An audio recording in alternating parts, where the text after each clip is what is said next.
Shida yako iko wapi? No, shida yangu ni nataka hata mimi nikuje kwa hiyo masikia. Baba, chololo, baba, chololo. At least zingine nikilala na mwisho ana I want those in this house. What nini na kuprevent nini? Tafadhali wacha kunisukuma kwa koo. Umenifika mwisho. Mwanamke. Umenifika mwisho. Sawa? Umenifika mwisho.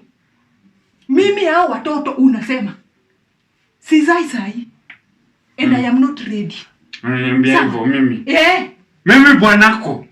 Nikuulize tumeishi for how long kwa nyumba? Wacha na mimi. How long have you stayed in this house? Nijibu. Na sikiza, nataka kuambia na unisikize vizuri wewe mwanamke. I'm very dead serious now. Nimesema haya maneno na sitarudia. Umenisikia? I've said them na sitawahi rudia. This is the last time naongea mambo yako kunisikia mimi. Tafadhali, usiwahi niambia ati sijui ati marafiki. Unaona hao marafiki zangu ulikuwa unasema? Wale unasema wanazaa hapa nje. Unaweza enda wakuzalie, sawa? Mimi. Unaniambia niende nizaliwe. I think I've made myself clear. Nisiwahi jirudia. Unaenda wapi sasa? Unauliza nani uswali? Asking that question.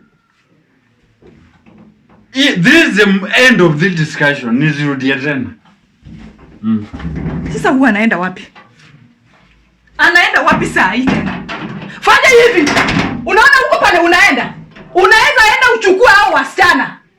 Uwazalishe ukuje hapa tulee kama maumbwa. Ni nini wewe? Magi tangogi ya